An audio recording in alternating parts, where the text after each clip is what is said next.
নমস্কার, অ্যাস্ট্রোরাজু চ্যানেলে আপনাদেরকে স্বাগত। আপনাদের সাথে আমি রাজু। আলোচনা করব জুন 2025 সিংহ রাশির ওপর কি ধরনের প্রভাব আসতে পারে। রাশিফল অনুষ্ঠানে জুন 2025 আপনাদের শরীর স্বাস্থ্য, আর্থিক স্থিতি, কর্মক্ষেত্র, ব্যবসা বাণিজ্য, এডুকেশন, দাম্পত্য জীবন, প্রেম, প্রণয় সহ সমস্ত বিষয়কে নিয়ে এক এক করে আলোচনা করব আজকের এই অনুষ্ঠানে। সাথে জুন মাসের রেসপেক্টে আপনাদের রাশি সাপেক্ষে কিছু গুরুত্বপূর্ণ ডেট তা নিয়েও আলোচনা করব। তার আগে বলবো, যারা যারা অনুষ্ঠানটি দেখছেন প্লিজ চ্যানেলটিকে সাবস্ক্রাইব করতে ভুলবেন না, আর যারা যারা সাবস্ক্রাইব করছেন তাদেরকে আমার অসংখ্য ধন্যবাদ। জুন মাসের শুরুতে আপনাদের রাশি সাপেক্ষে গ্রহদের যে অবস্থান থাকতে দেখা যাচ্ছে, রাশির ফার্স্ট হাউসে কেতুকে অবস্থান করতে দেখা যাচ্ছে। রাশির অধিপতি রবি, রবিকে গোচরে দশম ভাবে বৃষভ রাশিতে বুধের সাথে অবস্থান করতে দেখা যাচ্ছে। সপ্তম ভাবে কুম্ভ রাশিতে রাহুকে অবস্থান করতে দেখা যাচ্ছে। অষ্টম ভাবে শনিদেবকে মীন রাশিতে অবস্থান করতে দেখা যাচ্ছে। ভাগ্যভাবে অর্থাৎ নবম ভাবে মেষ রাশিতে শুক্রকে অবস্থান করতে দেখা যাচ্ছে। একাদশ ভাবে বৃহস্পতিকে মিথুন রাশিতে অবস্থান করতে দেখা যাচ্ছে। দ্বাদশ ভাবে মঙ্গলকে কর্কট রাশিতে নিচস্থ হয়ে অবস্থান করতে দেখা যাচ্ছে। জুন মাসে যে গ্রহগুলির গোচরে রাশি পরিবর্তন হতে দেখা যাবে, বুধ 6 জুন গোচরে রাশির দশম ভাব থেকে একাদশ ভাবে তার স্বরাশি মিথুন রাশিতে প্রবেশ করবে। পুনরায় বুধ গোচরে 22 জুন রাশির একাদশ ভাব থেকে দ্বাদশ ভাবে অর্থাৎ কর্কট রাশিতে প্রবেশ করবে। 6 জুন মঙ্গল গোচরে রাশির ফার্স্ট হাউসে প্রবেশ করবে, কেতুর সাথে যুতি হবে, অঙ্গারক দোষ তৈরি হতে দেখা যাবে। রাশির অধিপতি রবি গোচরে 15 জুন দশম ভাব থেকে রাশির একাদশ ভাবে মিথুন রাশিতে প্রবেশ করবে। 29 জুন শুক্র গোচরে ভাগ্য ভাব থেকে রাশির দশম ভাবে তার স্বরাশি বৃষভ রাশিতে প্রবেশ করবে। জুন মাসে সৌরমণ্ডলে গ্রহদের এই যে গোচরগত অবস্থান তৈরি হতে দেখা যাচ্ছে, তার উপর ভিত্তি করে এই আলোচনা, যার কিছু কিছু প্রভাব আপনাদের রাশির ওপর এই সময় আসতে দেখা যেতে পারে। প্রথমে শরীর স্বাস্থ্যকে নিয়ে আলোচনা করব। রাশির অধিপতি রবি, রবিকে গোচরে মাসের শুরুতেই কেন্দ্র ভাবে অর্থাৎ দশম ভাবে অবস্থান করতে দেখা যাচ্ছে। তবে রাশির ফার্স্ট হাউসে এই সময় রোগকারক কেতুকে অবস্থান করতে দেখা যাচ্ছে। দ্বাদশ ভাবে মঙ্গলকে অবস্থান করতে দেখা যাচ্ছে। 6 জুন মঙ্গল গোচরে রাশির ফার্স্ট হাউসে প্রবেশ করবে, কেতুর সাথে যুতি হবে, অঙ্গারক দোষ তৈরি হতে দেখা যাবে। যার কারণে এই সময় জাতকের মধ্যে ক্রোধ, জেদ যথেষ্ট বৃদ্ধি প্রাপ্তির সম্ভাবনা, যার ফলস্বরূপ নিশ্চিত কাজ সম্পন্ন হবার ক্ষেত্রে এই সময় বিঘ্ন বাধা আসতে দেখা যেতে পারে। এই সময় হাই বিপি সংক্রান্ত সমস্যা, সাথে সাথে রক্ত সম্বন্ধীয় কোনো সমস্যার প্রকোপ কিছু কিছু ক্ষেত্রে আসতে দেখা যেতে পারে। এই সময় জাতকের মানসিক চঞ্চলতা যথেষ্ট বৃদ্ধি পেতে দেখা যাচ্ছে। মানসিক সমস্যাও এই সময় মনের মধ্যে বৃদ্ধি প্রাপ্তির যথেষ্ট সম্ভাবনা। শনি ও মঙ্গলে ষষ্ঠক যোগ তৈরি হতে দেখা যাচ্ছে, যার কারণে চোট আঘাতের বিষয়েও এই সময় সতর্কতা অবলম্বন করা উচিত। আর্থিক স্থিতি, কর্মক্ষেত্র, ব্যবসা বাণিজ্য কি থাকতে চলেছে। প্রথমে কর্মক্ষেত্রকে নিয়ে আলোচনা করব। দশম ভাবের অধিপতি শুক্রকে রাশির ভাগ্যভাবে অবস্থান করতে দেখা যাচ্ছে। রাশির অধিপতি রবিকে গোচরে 15 জুনের আগে পর্যন্ত দশম ভাবে অবস্থান করতে দেখা যাচ্ছে। কর্মক্ষেত্রে এই সময় নতুন নতুন সুযোগ আসতে দেখা যাবার সম্ভাবনা, কর্মক্ষেত্র থেকে অগ্রগতি সাফল্য আসতে দেখা যাচ্ছে। বিশেষত যারা আইটি ফিল্ডের সাথে যুক্ত, ব্যাংকিং সেক্টরের সাথে যারা যুক্ত, সায়েন্স অ্যান্ড টেকনোলজি ফিল্ডের সাথে যারা যুক্ত, ল প্রফেশনের সাথে যারা যুক্ত, তাদের এই সময় যথেষ্ট লাভ প্রাপ্তির সম্ভাবনা দেখা যায়। অষ্টম ভাবে অবস্থানরত শনিদেবের দৃষ্টি থাকছে রাশির দশম ভাব অর্থাৎ কর্মভাবের ওপর, যার কারণে সরকারি ক্ষেত্র থেকে এই সময় কিছু বিঘ্ন বাধা যেমন আসতে দেখা যেতে পারে, সাথে সাথে কর্মক্ষেত্রে কাজ সম্পন্ন হবার বিষয়েও এই সময় কিছু বিঘ্ন বাধা আসতে দেখা যেতে পারে। ব্যবসা বাণিজ্য কি থাকতে চলেছে। সপ্তম ভাব থেকে আমরা সাধারণভাবে ব্যবসা বাণিজ্যের বিচার করে থাকি। ব্যবসা বাণিজ্য থেকে একটা স্বাভাবিক রেজাল্ট এই সময় আসতে দেখা যাচ্ছে। তবে 15ই জুনের পর থেকে ব্যবসায়িক ক্ষেত্রে অগ্রগতি ও সাফল্য আসতে দেখা যাচ্ছে। ব্যবসায়িক ক্ষেত্রে এই সময় বড় কোনো ইনভেস্টমেন্টের বিষয়ে সতর্কতা অবলম্বন করা উচিত।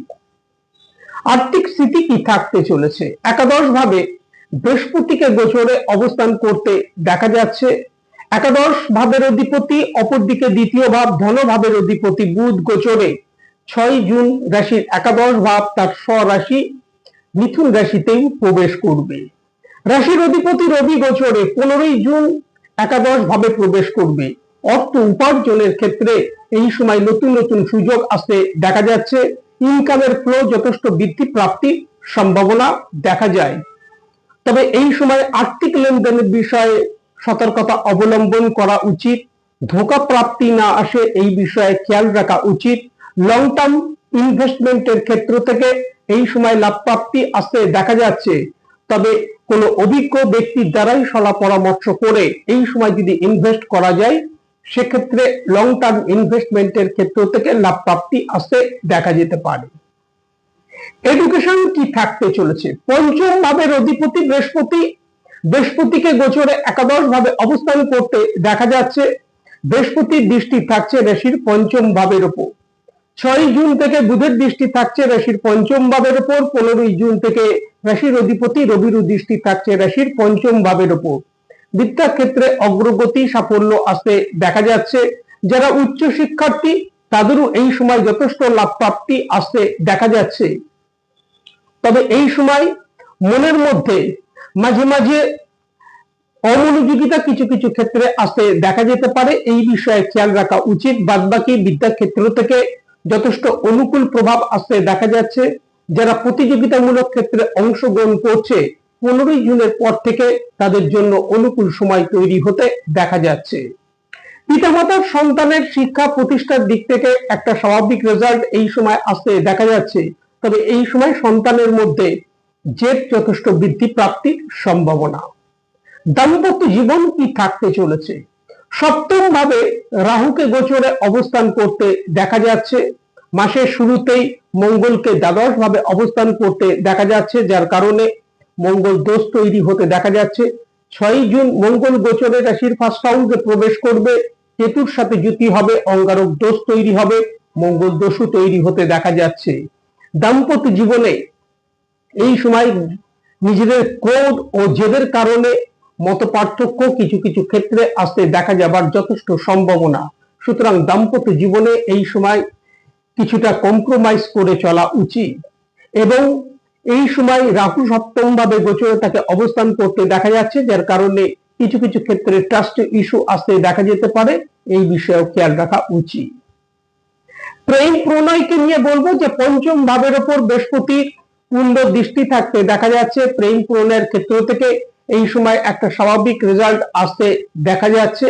শুধুমাত্র প্রেম প্রণয়ের ক্ষেত্রে পুরনো কোনো প্রসঙ্গ নিয়ে এই সময় বেশি বার্তালাপ করা উচিত নয়। জুন মাসের রেসপেক্টে যে কোনো কাজকর্মের ক্ষেত্রে গুরুত্বপূর্ণ সিদ্ধান্ত নেবার বিষয় জুন মাসের 1 তারিখ, 9 তারিখ, 10 তারিখ, 11 তারিখ, 15 তারিখ, 16 তারিখ, 19 তারিখ, 20 তারিখ, 27 তারিখ ও 28 তারিখ সতর্কতা অবলম্বন করা উচিত। সাথে এই ডেটগুলির ক্ষেত্রে যে কোনো ধরনের তর্ক বিতর্ক থেকে নিজেদেরকে দূরে রাখা উচিত। সিংহ রাশির 3টি নক্ষত্র। মঘা নক্ষত্রে জন্ম জাতক জাতিকাদের ক্ষেত্রে জুন মাসের রেসপেক্টে এই সময় জাতক জাতিকাদের মধ্যে আত্মবিশ্বাস যথেষ্ট বৃদ্ধি পেতে দেখা যাচ্ছে। অপ্রত্যাশিত কিছু সুযোগ এই সময় আসতে দেখা যাবার সম্ভাবনা এবং তা থেকে লাভ প্রাপ্তি আসতে দেখা যাচ্ছে। তবে কিছু কিছু ক্ষেত্রে এই সময় মানুষের সাথে ভুল বুঝাবুঝি হতে দেখা যেতে পারে। সুতরাং এই সময় নিজেদেরকে শান্ত রাখা উচিত। পূর্ব ফাল্গুনী নক্ষত্রে জন্ম জাতক জাতিকাদের ক্ষেত্রে আর্থিক দিক থেকে লাভ প্রাপ্তি আসতে দেখা যাচ্ছে। খরচের পরিমাণও এই সময় বৃদ্ধি পেতে দেখা যাচ্ছে। সুতরাং খরচের প্রতি নিয়ন্ত্রণ করে চলা উচিত। উত্তর ফাল্গুনী নক্ষত্রে জন্ম জাতক জাতিকাদের ক্ষেত্রে জুন মাসের রেসপেক্টে কর্মক্ষেত্রে দায়িত্ব এই সময় বৃদ্ধি পেতে দেখা যেতে পারে। ব্যবসায়িক ক্ষেত্রে নতুন নতুন সুযোগ এই সময় আসতে দেখা যাবার সম্ভাবনা। আর্থিক স্থিতিশীলতা বজায় থাকতে দেখা যাচ্ছে। ছোটখাটো স্বাস্থ্য সংক্রান্ত সমস্যা কিছু কিছু ক্ষেত্রে এই সময় আসতে দেখা যেতে পারে, বাদ বাকি ওভারঅল যথেষ্ট অনুকূল প্রভাব এই সময় আসতে দেখা যাচ্ছে। এই সময় নিত্য যদি হনুমান চালিসা পাঠ করা যায় তা থেকে যথেষ্ট লাভ প্রাপ্তির সম্ভাবনা। সাথে সাথে প্রতি বুধবার যদি গণেশজিকে দুর্বা অর্পণ করে তার আরাধনা করা যায় তা থেকে যথেষ্ট লাভ প্রাপ্তির সম্ভাবনা। সাথে সাথে এই সময় শনির শান্তিও করা উচিত। এই ছিল জুন 2025 সিংহ রাশির জাতক জাতিকাদের মাসিক রাশিফল। আজ এই পর্যন্ত। নমস্কার।